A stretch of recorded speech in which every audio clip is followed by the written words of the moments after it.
안녕하세요. 저는 참 멋없게 파혼을 하고 다시 싱글의 삶을 누리고 있는 40살 여성입니다. 말 그대로 전 사랑하는 예비 신랑과 상당히 쪽팔린 상황에 처해 기가 막히게 파혼을 했습니다. 그때 일을 다시 회상하기만 해도 얼굴이 시뻘개진 상황이었죠. 제가 결혼을 준비하기에는 적은 나이가 아니기 때문에 사리분별 잘하고 야무지게 결혼할 줄 알았다고 생각한 사람들이 제 주위에 많습니다. 그런데 결혼을 막상 준비해보고 나니까 결혼은 나이가 중요한 게 아니란 걸 깨달았어요. 나이를 먹어도 어떤 난관이든 실수하는 사람이 수두룩하고요. 나이 어려도 똑똑한 사람 무지 많습니다. 인생은 어찌 보면 경험치 차이에 따라 선후배로 나눠져야 되는 게 아닌가 싶네요. 저는 잘 나가는 커리어 우먼입니다. 업무에 대해선 저 스스로 능력 있는 여자라 자부할 수 있지만 결혼 관념만큼은 사회 초년생이나 다름없는 사람이더라고요. 말을 나름 거창하게 표현해 저 스스로를 포장해봤지만 실상은 그냥 무지해서 바보같이 뒤통수 당한 사람이에요. 아직도 그날을 생각하면 서름보단 창피함이 몰려옵니다. 저의 잘못이란 걸 저 또한 무척 잘 알고 있으니 나이 먹고 왜 저러나 하는 시선보다는 저럴 수도 있겠구나 생각하며 들어주셨으면 합니다. 제게는 진실한 사랑이라고 느낄만 했던 시기가 좀 늦게 찾아왔습니다. 살면서 연애를 안 해본 건 아니지만 그동안 결혼하고 싶을 만큼 이렇다 할 남자가 없어서 짧게 만나고 헤어지길 반복했어요.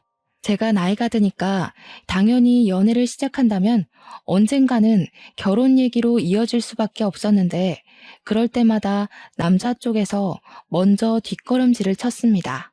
그래서 저는 평생 독거 인생으로 일만 하며 살다가 갈 줄 알았어요. 근데 사람에게는 다 때가 있고 기막힌 운명이 있다더니 한날 난생 처음 결혼하고 싶다는 마음을 느껴보도록 해준 상대가 나타났습니다. 당연히 예비 신랑의 존재였고 저는 그 만남을 특별하게 생각했어요. 저는 음악 쪽으로 직업을 가지고 있는 사람입니다. 제가 운영하는 학원에 예비 신랑이 수강생으로 들어왔었어요.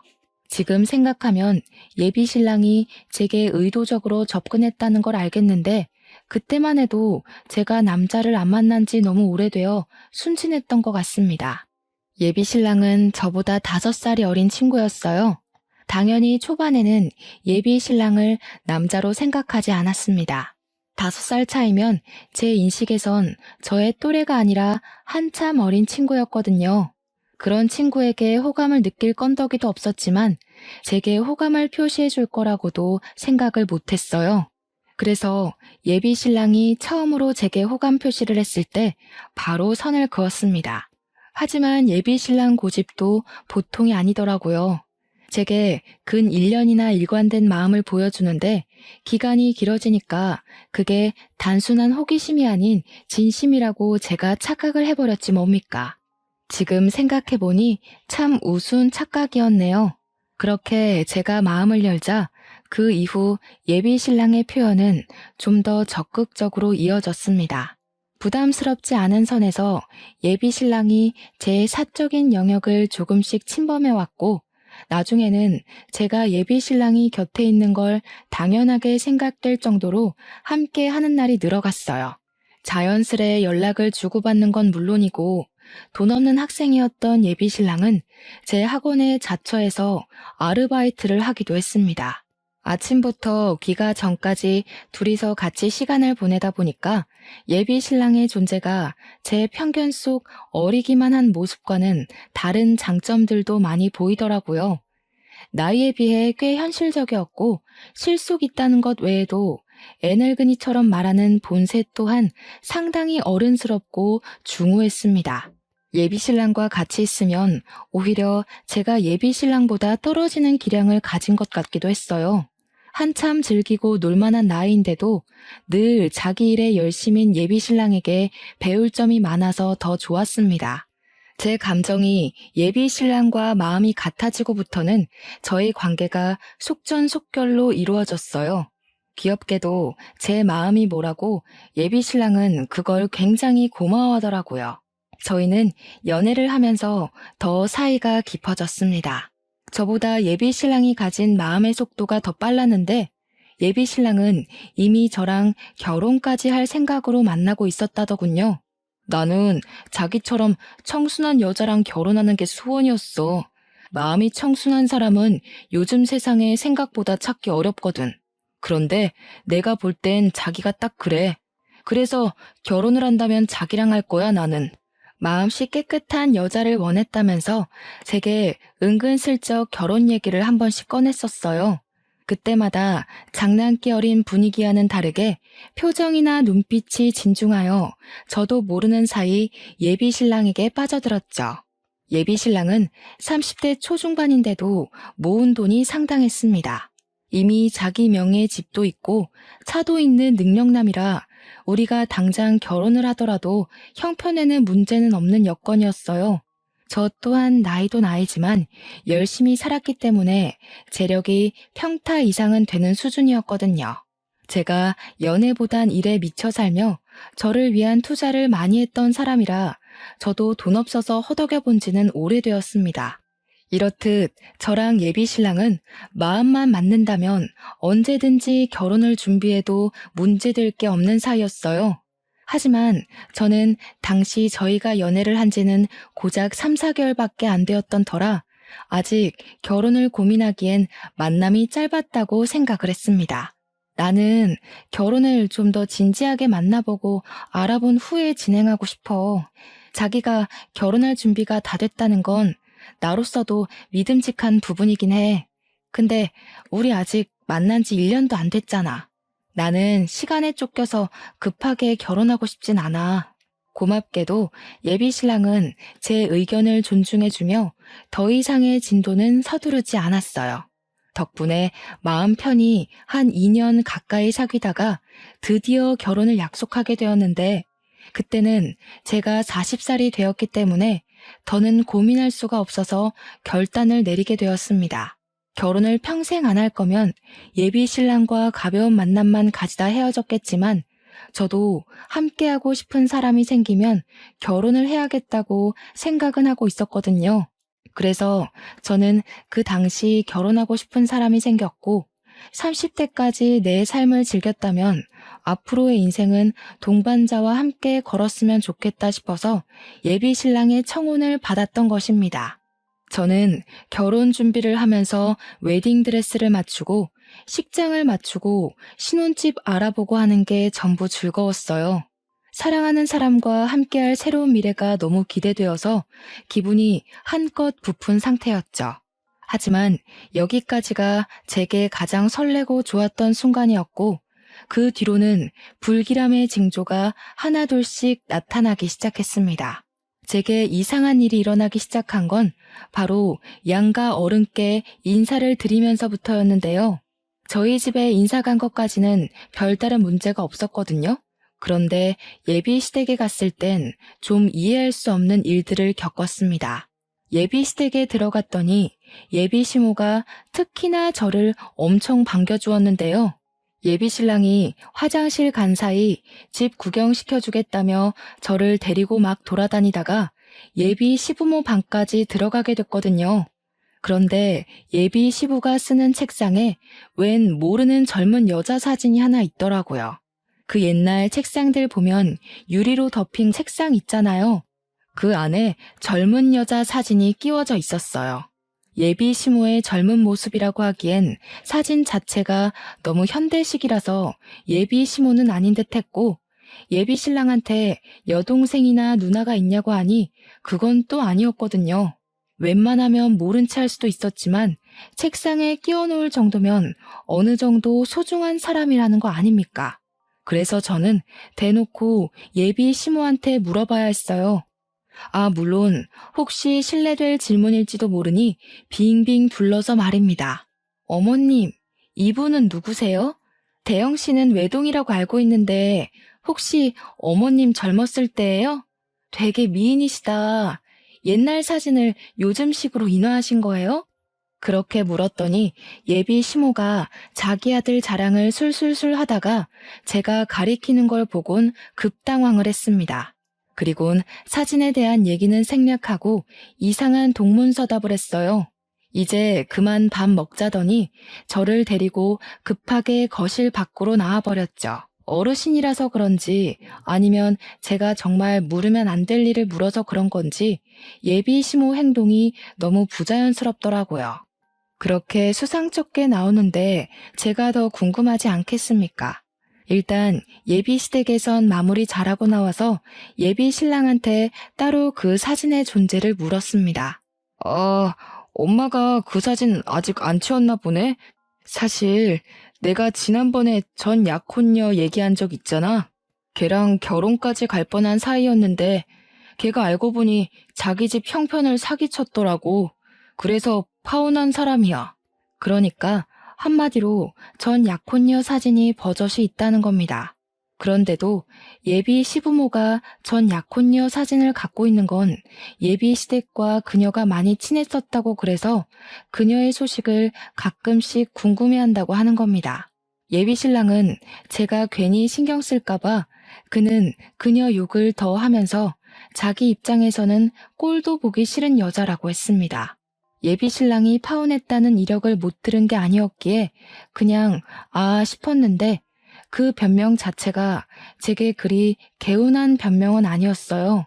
도대체 전 약혼녀랑 집안이 얼마나 가까웠길래 도대체 그녀가 얼마나 자기 집 형편으로 사기를 쳤길래 책상에 사진까지 보관할 정도로 좋았던 관계가 파혼으로 치달았나 궁금했습니다. 물론 전 약혼녀랑 파혼하는 덕에 제가 예비 신랑을 만난 거라 당시에는 그저 그녀가 예비 신랑을 놓쳐줘서 고맙게만 느껴졌어요. 그렇게 결혼식 날짜가 3주 뒤로 바짝 다가왔습니다. 저와 예비 신랑의 관계는 여느 때처럼 돈독했어요.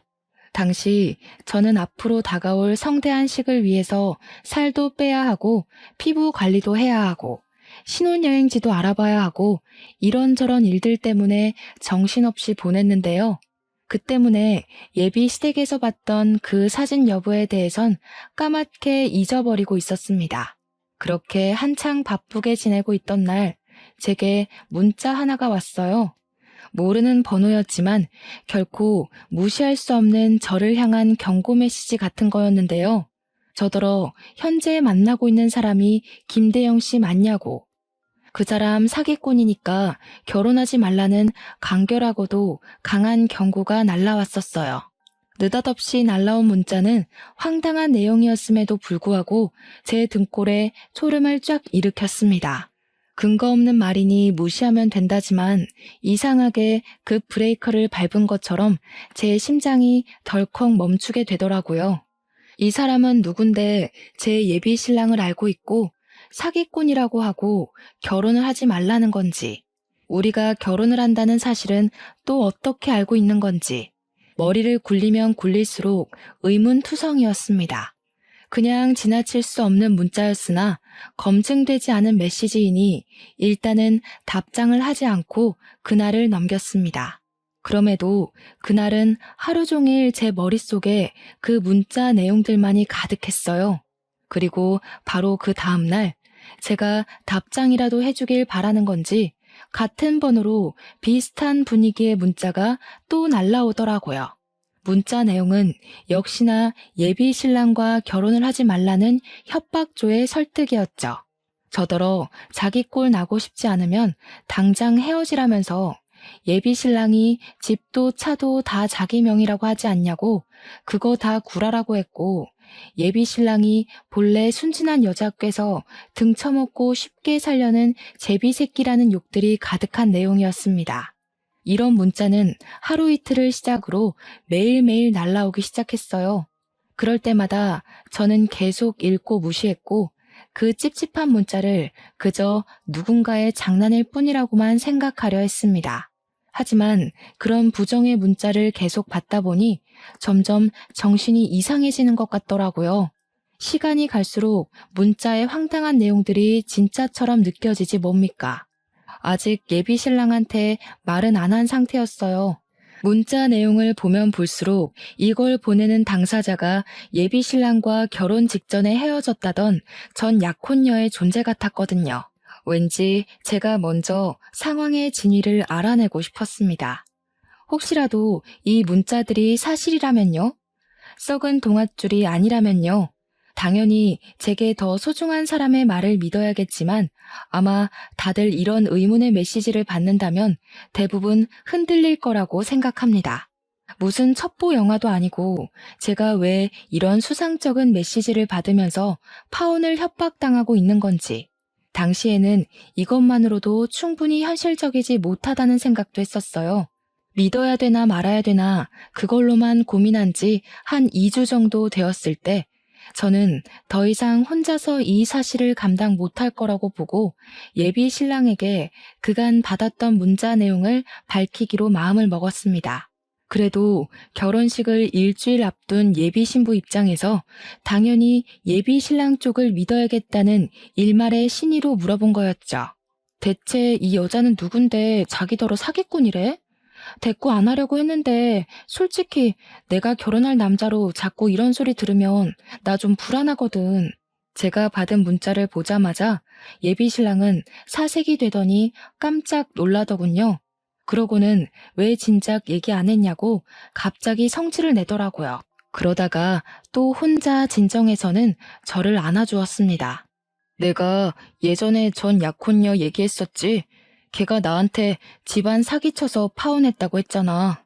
나한테 보복하려고 너 신상캐서 이 짓 하는 것 같은데. 당장 차단해. 상대해줄 가치도 없는 여자야. 보복을 무슨 이런 식으로 하는데? 내 번호는 또 어떻게 알아서 이러는 거래? 이거 엄연히 범죄야. 자기도 이 여자가 이러는 거 몰랐을 정도면 이거 경찰에 신고해야 돼.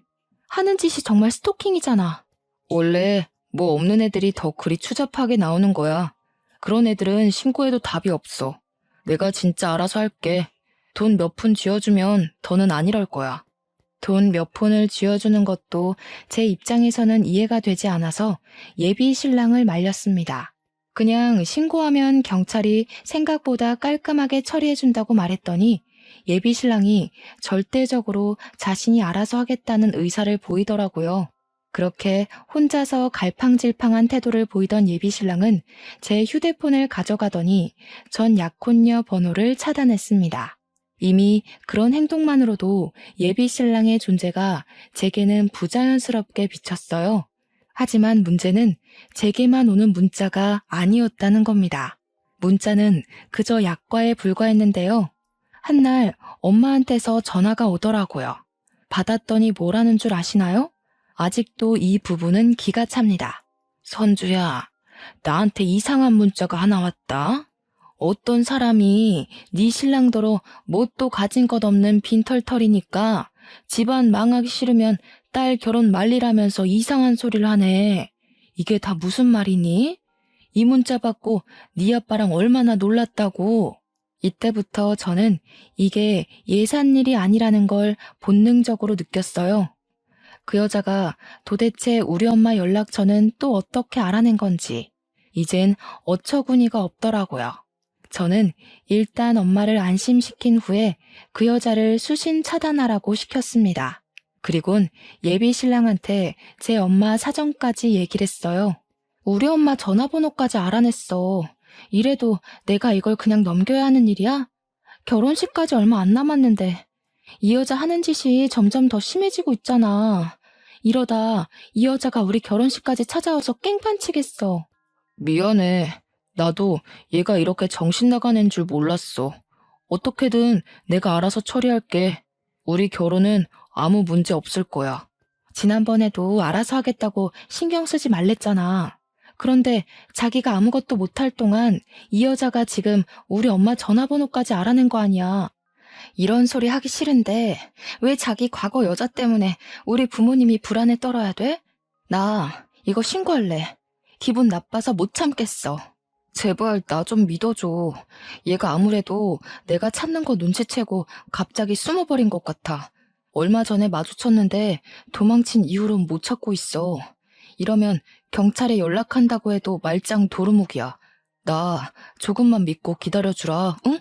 우리 결혼식은 절대 차질 없게 할게. 예비 신랑은 제게 절절매며 사과를 하더니 한 3일은 연락이 없었습니다. 우리 결혼식은 고작 4일 앞으로 다가왔는데 갈수록 뭔가 잘못되고 있는 듯해 불안했어요. 그렇게 3일 뒤, 새벽 늦게 예비 신랑한테서 문자가 왔는데 혹시 전 약혼녀가 찾아간다면 절대 문 열어주지 말라는 연락이었습니다. 이건 또 뭔 소린가 싶어서 보자마자 화가 났어요. 저는 신혼집 들어가기 전까지 부모님 집에 머물고 있는 중이었거든요. 혹시라도 무슨 일이 생길지도 모른다는 예비 신랑의 주의를 듣자 온몸에 공포가 싹 오르더라고요. 그날 예비 신랑과 통화를 하면서 어떻게 된 사정인지 물었는데도 예비 신랑은 전 약혼녀를 만나지 못해 찾기만 하다가 포기를 한 상태라고 했습니다. 그래서 혹시 우리 집을 찾아가기라도 할까봐 미리 주의를 주는 거라 했어요. 그러면서 미안하다는 말까지 꼭 덧붙였고 피해는 없도록 하겠다는 신뢰성 없는 말로만 저를 위로했죠. 그 일 때문에 예비 신랑과 새벽 내내 통화를 하느라 밤잠을 샌 저는 피곤한 몸으로 출근을 강행했습니다. 그리고 문을 열고 나가자마자 풍기는 악취 때문에 선 졸음마저 다 깼을 정도로 놀라고 말았어요. 대체 이게 무슨 냄새인가 싶어 주위를 둘러보다 발견을 한 건데요. 세상에나 우리 집 대문 뒤에 웬 사람 똥이 있는 거 아니겠어요? 그냥 모양새나 굵기 등을 봐선 분명 사람 똥 같았습니다. 그리고 그게 조금 뭉개져 있었는데 밟은 것도 아니고 누가 인위적으로 손을 이용해 퍼낸 모양새로 놓여 있더군요. 그 모양새가 가리키는 징조는 바로 제 눈앞에서 확인이 되었어요. 우리 집 바깥 문고리에 똥이 처발러서 굳어 있더라고요. 저는 그 자리에서 악 소리를 지르며 기겁하고 집 안에 들어갔습니다. 제 비명소리에 부모님이 저를 걱정해서 뛰쳐나왔고 저는 부모님께 상황 설명할 새도 없이 그 자리에서 바로 경찰서에 신고를 해버렸어요. 얼마 뒤 경찰이 우리 집을 찾아왔는데 제가 사정을 설명하기도 전에 문 밖에서 이미 상황 파악을 한 듯 했습니다. 누가 그랬는지 지피는 사람 있냐는 경찰의 말에 저는 당장 예비 신랑의 전 약혼녀를 불렀어요. 전화번호 말고는 모르는 사람인데 그동안 받은 협박 문자까지 보여주면서 이상한 스토킹을 받고 있었다고 고발했습니다. 경찰은 제가 준 전화번호와 건물 내 CCTV를 이용해서 전 약혼녀의 인상착의를 확보해 바로 추적에 들어갔어요. 그렇게 얼마 뒤 전 약혼녀를 붙잡았다는 연락을 받았습니다. 예비 신랑이 그렇게 못 찾겠다고 헤매기만 했던 전 약혼녀를 12시간도 안 돼서 잡은 거였어요. 물론 예비 신랑 입장은 경찰이 아니니까 능력면에서 경찰보다 뒤떨어졌다는 걸로 이해를 했었던 부분입니다. 어쨌든 저는 경찰 연락을 받자마자 당장 그 여자의 두꺼운 낯짝을 확인하고 싶었어요. 그날 연차를 낸 저는 서둘러 경찰서에 달려갔고 그곳에서 범인이라고 앉아있는 한 여자를 보았습니다. 제가 생각한 것과 달리 너무 순하게 생긴 시골 아가씨가 한 명 있었어요. 전혀 나쁜 짓 할 것처럼은 안 생긴 분위기였단 뜻입니다. 그 여자는 자기 죄를 인정하는지 아무런 미동 없이 고개만 숙이고 있었는데 경찰이 그 여자의 신원을 밝혀주지 않았다면 그런 추잡한 짓을 한 여자라고는 생각 못했을 겁니다. 경찰 덕분에 저는 그 여자가 전 약혼녀라는 걸 알았고 바로 그 전 약혼녀를 붙잡고서 그동안 받았던 스트레스를 쏟아냈어요. 도대체 당신 정체가 뭐야? 우리한테 왜 이래요? 이미 대영씨랑 헤어진 사이라면서요.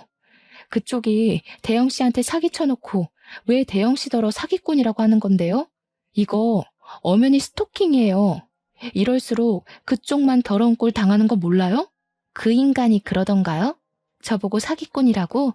아주 살려고 발버둥을 치고 있구만. 저기요, 정신 똑바로 차리고 믿어야 될 걸 믿으세요. 40살이면 사회생활 좀 하셔서 사람 보는 눈 있을 거 아니에요. 그 인간이 하는 말 중에서 여태껏 확신할 만한 구석이 있었던가요? 전 약혼녀는 순한 얼굴과 다르게 예비 신랑을 비꼬면서 가소롭다는 듯 얘기를 했습니다. 그리고 저는 이 여자의 말을 다시 곱씹을 수밖에 없었어요. 예비 신랑이 하는 말에 확신한 적 있었냐는 전 약혼녀의 도발은 저를 더 불안하게 만들었거든요. 저도 모르게 예비 신랑의 행실을 곱씹어 봤는데 이 여자 질문에 알맞은 답이 당장 떠오르지 않더라고요. 결국 저한테 고맙다고 인사하게 될걸요? 제가 그쪽을 도울 입장으로 이런 흙구덩이에 발을 담그는 건 아니고요. 저도 크게 당한 게 있어서요. 저야말로 그 자식 좀 만나고 싶은데 이 쥐새끼 같은 놈이 보통 날쌘 게 아니네요. 무슨 소리예요? 대영 씨를 만나고 싶다고요? 대영 씨가 당신 찾으려고 얼마나 마음 졸였는데요. 지금도 우리 결혼식 앞두고 당신이 이상한 문자로 협박하는 바람에 혼자서 당신 찾느라 생활도 엉망이 됐다고요. 그 자식이 말은 참 잘하죠. 전생에 진짜 들쥐라도 됐나 봐요. 어쩜 그렇게 쥐구멍을 잘 되찾아서 빠져나가는지. 그쪽이 아직도 상황 파악 못하는 것 같아서 말하는데 공생이랑 기생을 좀 구분하세요. 제가 당시 너무 정신없어서 경찰서까지 갔던 상황을 아직 예비 신랑한테 얘기 못하고 있었는데요. 지금 생각해보면 예비 신랑한테 바로 얘기 못했던 게 천만 다행이었던 것 같아요. 제게 다소 세게 발언하면서까지 전 약혼녀가 저를 정신 차리게 하려던 건 다 이유가 있었더라고요. 이제부터 밝혀질 전 약혼녀와의 얘기와 그녀가 제게 보여준 증거물은 예비 신랑 때문에 낭떠러지로 떨어질 뻔한 저의 인생을 구제해 주었습니다. 그 새끼 돈 많은 척 다 가진 척 하면서 마음이 청순한 여자가 이상형이라고 안 해요? 너 같은 여자랑 결혼하는 게 꿈이라고 안 하던가요? 그거 다 그 새끼 수법이에요. 이 정도로 뒤구린 인간이면 사정을 잘 몰라도 결혼식을 취소해야 되겠다는 생각 안 들어요? 나 같으면 진이 따지고 말고 할 것 없이 그런 찝찝한 놈 바로 버릴 텐데. 전 약혼녀 입에서 예비 신랑이 제게 했던 고백을 듣는 것만으로도 이미 충격인데 그녀가 하는 말은 더 이상 제가 예비 신랑을 신뢰할 수 없도록 만들었습니다. 예비 신랑이 전 약혼녀한테 접근했던 건 예비 신랑이 전 약혼녀에 대한 사전 조사를 제대로 안 해서 전 약혼녀가 상가 건물 몇 채는 갖고 있는 줄 알고 접근을 했었다네요. 뒤늦게 전 약혼녀에게 몇 억 가치의 건물이 없다는 걸 알고는 가차없이 버렸다고 했어요. 그런데 중요한 건 이런 수법을 당한 여자가 한둘이 아니었다는 겁니다. 전 약혼녀는 자기가 제일 긴 세월간 예비 신랑한테 사기를 당했다가 까였고 자기 부모님 통장을 훔쳐간 예비 신랑을 쫓기 위해서 이를 갈며 예비 신랑의 다른 약혼녀들까지 만나서 고소하기로 마음을 모아왔다고 했어요. 그러면서 제게 보여준 고소 동의란에는 무려 18개의 서명이 기재되어 있었습니다. 그 여자들은 제 눈앞에 있는 전 약혼녀를 빼고는 하나같이 예비 신랑보다 연상이었고 재산이 기본적으로 억대에다 직업은 한 자리 하는 사람들이라고 했어요. 그러니까 전 약혼녀는 예비 신랑의 실패작 같은 부분이었다는 걸로 해석이 되었습니다. 그래서 전 약혼녀와 만난 시간이 아까웠던지 그녀의 부모님 통장에 손을 댔었나 봐요. 모든 걸 세세하게 들었음에도 이건 결국 말뿐이라고만 생각하고 싶었던 게 당시 제 마음이었어요. 소중한 사람에게 당한 배신을 한순간에 믿는다는 거. 그거 정말 어려운 일이거든요. 그리고 예비 신랑을 향한 제 마음속의 기대가 단 한 톨도 남지 않을 때까지 믿어야만 돌아설 때도 미련 없이 등을 보일 수 있잖아요. 이 사람들이 우리 신랑이랑 관련 있다는 걸 어떻게 증명해요? 개인적인 앙금 때문에 일 꾸며서 우리 사이 망치려는 거 아니에요? 그쪽 집안 형편 안 좋은 편이라면서요. 괜히 우리 신랑 재력이 아까워서 붙잡고 싶은 거 아닌가요? 부정하고 싶겠죠. 저뿐만 아니라 고소에 동의한 여자들도 다 그쪽처럼 그렇게 부정했대요. 새파랗게 어린 놈한테 사기당한 게 쪽팔려서 모른 척 눈 감고 넘겼던 건데 아직도 그렇게 살고 있다고 하니까 늦게나마 깜빵에 넣고 싶나 봐요. 다들 저한테 뭘 보내줬는지 아세요? 저는 이미 심하게 흔들려 버렸지만 예비 신랑이 제게 보여준 진심이 거짓이었다는 걸 믿고 싶지 않아서 자꾸만 전 약혼녀한테 따졌어요. 어쩌면 저도 모르게 예비 신랑을 마음 놓고 돌아설 수 있도록 더 확실한 증거를 갈구했다고 봐도 될 것 같네요. 그렇게 저는 전 약혼녀가 마지막으로 보여주는 증거물에서 완벽하게 무너지고 말았는데요. 그녀가 보여준 것은 다름 아닌 18명의 여자들이 보내온 예비 신랑과의 웨딩 사진이었어요. 그 순간 저는 남아있던 일말의 기대마저 내려놓고서 그만 주저앉고 말았습니다. 결혼식을 고작 3일 앞둔 날이었는데 저의 모든 앞날이 와르르 무너져 앞이 깜깜한 기분이었어요. 머릿속이 새하했죠. 전 약혼녀는 이미 경찰한테 이 사실을 밝혔는지 경찰 쪽에서 이미 예비 신랑을 체포하러 갔다고도 했습니다. 아니나 다를까 그 타이밍에 예비 신랑이 개쌍욕을 하면서 들어오는데 제가 주저앉아 있으니 예비 신랑은 저를 보지 못한 채 전 약혼녀만 봤는지 예비 신랑이 갑자기 경찰을 밀치고서 전 약혼녀를 덮치러 뛰어오더라고요. 야, 이 거지 같은 년아. 만날 때도 그렇게 거지 근성 드러내면서 사람 발목 붙잡더니 날 끝까지 뒤쫓으시겠다. 너네 부모 돈 때문에 그러냐? 나도 너 만났던 시간 아까워서 보상 좀 받으려고 했던 건데 참 더럽다 더러워. 야, 비렁뱅이 돈 같은 거 안 받을 테니까 들고 꺼져. 더는 내 결혼 방해하기만 해봐. 예비 신랑은 도중에 경찰한테 붙잡히는 바람에 전 약혼녀 가까이는 오지 못했고 그렇게 멀찍이서 소리만 고래고래 질렀습니다. 듣자 하니 전 약혼녀 말대로 이 여자 부모님의 돈을 훔친 것도 맞고 예비 신랑의 말씨가 저급하다는 것도 알겠더라고요. 전 약혼녀를 대하는 태도만 봐도 제가 들은 모든 사실이 루머가 아니라는 것 정도는 눈치챌 수 있었습니다. 충격에 한참 주저앉아만 있던 제가 뒤늦게 자리에서 일어나니까 예비 신랑이 깜짝 놀라서 그대로 다리에 힘이 풀리더라고요. 그 처량한 꼴이 예비 신랑의 실체를 보여주는 것 같아서 더 울분이 터졌습니다. 예비 신랑은 경찰을 바로 뿌리치고 제게 달려왔어요. 자기가 왜 어떻게 여기 있어? 이 여자가 또 뭐라고 한 거지? 둘이 따로 만났던 거야? 이 여자 정신 나갔으니까 내가 연락하지 말라고 했잖아. 예비 신랑은 혼자서 극도로 흥분을 했다가 불안해하면서 금세 제 손을 잡아왔습니다. 이제 보니 이런 오락가락한 태도가 예비 신랑의 특징인 것 같더군요. 화냈다가 바로 꼬리 내리는 짓 말입니다. 뭐가 그렇게 놓치기 아까워서 나한테 끝까지 숨겼니? 네가 나한테 알아서 하겠다고 떵떵거려 놓고 정작 보여준 게 이런 꼴인데 내가 뭘 얼마나 더 믿어줘야 돼? 지금 이 여자가 하는 말보다 네 말이 더 개똥으로 들리는데? 그래, 알아. 그럴 수밖에 없겠지. 나는 저 여자 입노름에 당하고 있는 피해자고 저녀는 가해자니까. 작정하고 얘기를 꾸며온 사람이랑 밑도 끝도 없이 당하는 사람이랑 어떻게 말하는 수준이 같겠어. 예비 신랑은 제 손을 불끈 쥐고서 어떻게든 저의 돌아간 눈빛을 되찾으려고 노력했습니다. 하지만 제 머릿속의 생각은 온전히 한 방향뿐이었어요. 제게 믿음을 갈구하는 이 손으로 예비 신랑이 18명 여자의 뒤통수를 쳤다는 생각에 그저 화가 치밀어 오르기만 했죠. 이제는 저까지 해서 19명을 속인 셈이겠네요. 이 상태로 예비 신랑을 믿기에는 제가 너무 많은 걸 알아버렸고 온갖 정이 다 떨어져서 소름까지 끼쳤으니 예비 신랑한테 돌아가기엔 너무 멀리 와버렸습니다. 저는 예비 신랑의 손길을 바로 뿌리치곤 그대로 귀싸대기를 한데 뒤통수까지 2대를 날렸어요.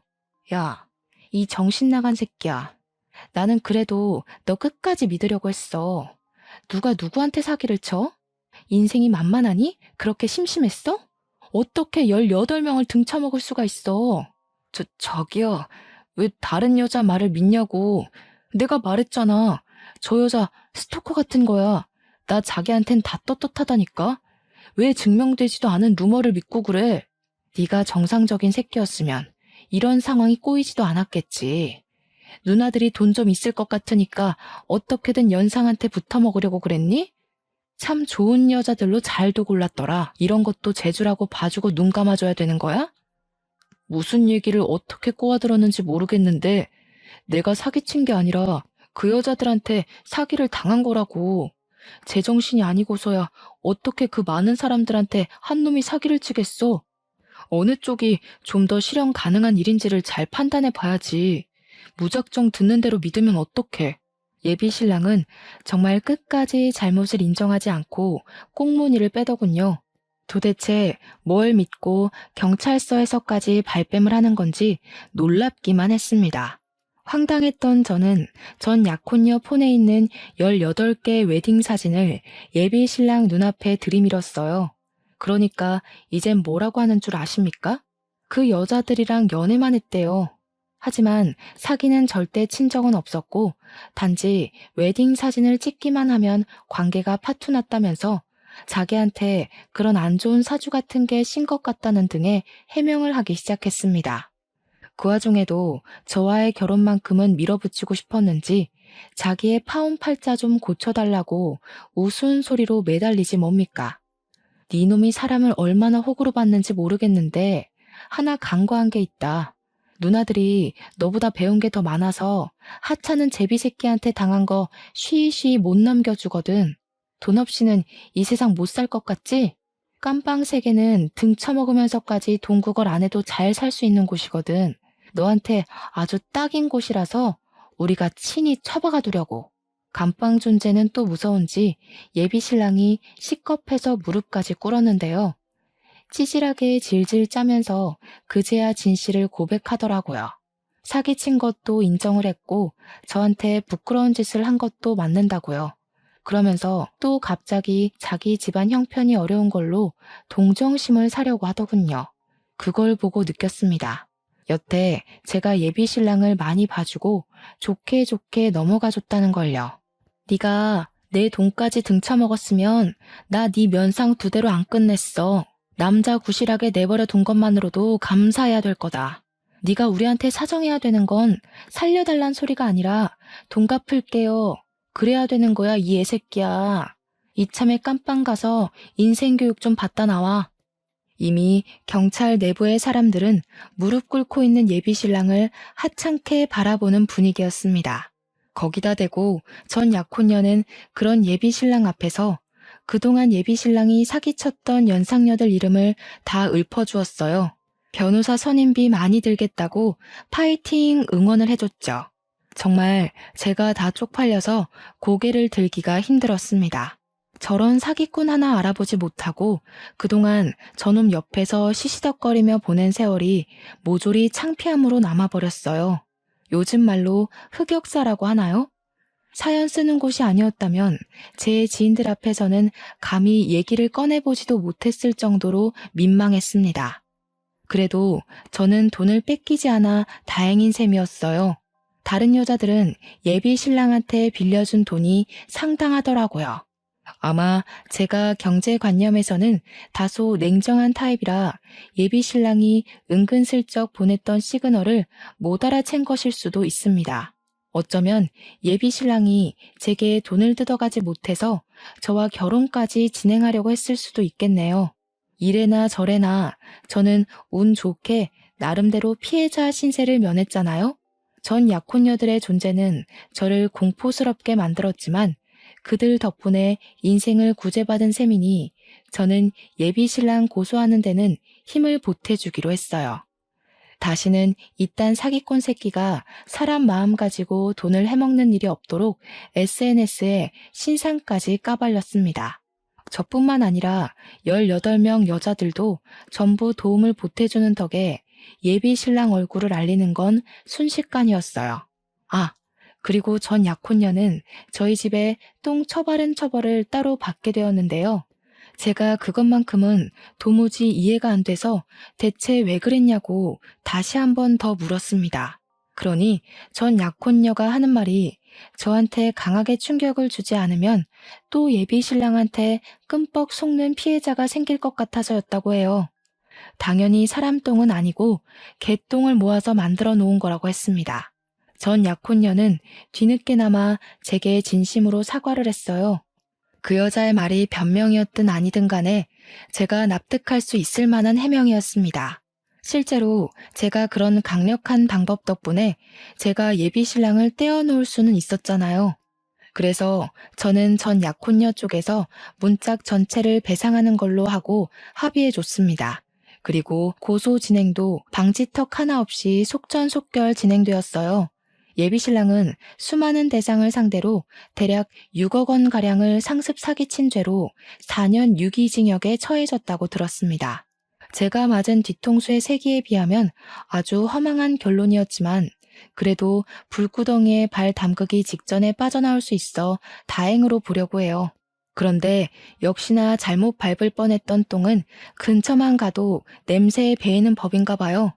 예비신랑이 잘못되었다는 사실 때문에 예비시댁에서 제게 따로 연락이 왔었는데 저를 뭘 얼마나 봤다고 엄청나게 배신을 당한 것처럼 원망을 하더라고요. 내가 너 그렇게 안 봤는데 감히 내 아들을 감옥에 보내? 내 아들이 무슨 사기를 쳤다고 그러냐? 여태까지 아무런 문제 없이 효도하면서 잘만 살아온 착한 아들이야. 어디 그런 쪽팔린 이유를 만들어다가 남의 집 귀한 자식한테 먹칠을 해? 이보세요. 저희가 상견례 안 한 이유는 뭔 줄 알고 큰 소리세요? 그쪽 아드님께서 그쪽들이 말실수라도 할까봐 입막음 시키려고 생략한 거랍니다. 긴 말하기 싫고 아드님 쪽팔린 죄명을 믿든 말든 그건 내 알 바 아니고요. 이미 피해자들이 그놈 잡아먹으려고 쌍심지를 켜고 있어요. 아들 목숨 건사하길 바라면 사기꾼 부모답게 집안에 꽁꽁 숨어서 사시는 게 좋을걸요? 그날 예비 시모 전화를 깔끔하게 마무리했지만 왠지 이쪽 사정을 예비 신랑의 전 약혼녀한테 알려주고 싶더라고요. 예비 시댁에서 전 약혼녀랑 많이 친했었다고 했잖아요. 그래서 전 약혼녀한테 예비 시모 연락처를 넘기며 예비 시댁의 입장을 전달해 주었습니다. 그랬더니 전 약혼녀가 예비 시모한테 바로 전화를 걸었나 보더라고요. 예비 시모가 엄청 환대를 했다는데 거기다 대고 전 약혼녀는 자기 돈 내놓으라면서 당신 아들이 우리 부모님 돈 훔쳐갔다고 고래고래 소리를 질렀다네요. 예비 시모가 식겁하고 전화를 먼저 끊었는데 전 약혼녀가 끈질기게 연락을 하며 끝까지 돈을 갈구하고 있다고 했습니다. 그 말을 듣고 예비 시모 표정이 상상되어 얼마나 웃겼는지 몰라요. 동시에 좀 씁쓸한 감정이 밀려오는 건 어쩔 수가 없더라고요. 살면서 사기를 당하게 될 줄은 몰랐는데 그게 내가 사랑하는 사람 때문이라는 사실은 제게 큰 공허감을 주었습니다. 고작 별 볼 일 없는 사기꾼의 행각에 노란한 것이지만 그것에 제 인생 가치관이 크게 흔들려 버렸잖아요. 아마 당분간은 일에만 몰두하지 않을까 싶어요. 앞으로도 쉽게 결혼을 생각해 보는 일은 없을 것 같습니다. 그동안 많이 안다고 자부했던 제 자신을 반성하게 되는 시간이기도 했으니 불행을 이쯤에서 막은 걸 행운이라고 생각하렵니다. 사연을 마무리 짓는 이 와중에도 창피해서 얼굴이 화끈거리네요. 저라도 지나가다 이런 사연이 보이면 고개를 저었을 것 같긴 합니다. 그래도 사연 당사자 입장에서 말씀드리자면 말은 창피하다 전했어도 힘든 건 힘든 거더라고요. 근본적으로 제가 소중히 생각하고 믿던 사람에 대한 배신이잖아요. 이런 부분을 생각하고 들어주셨다면 제 허탈한 기분이 좀 더 잘 전달되지 않았을까 싶습니다. 아무튼 나이 40살이 되어서야 한 번 더 인생을 돌아보게 된 한 노처녀의 속풀이였어요. 재미있게 들어주셨다면 감사하고 쓴소리 한마디 던지겠다면 달게 받겠습니다. 그럼 늘 인생 평안하시고 부름만 쏙쏙 골라서 피해가는 지혜를 잔뜩 받으시길 기원할게요. 감사합니다.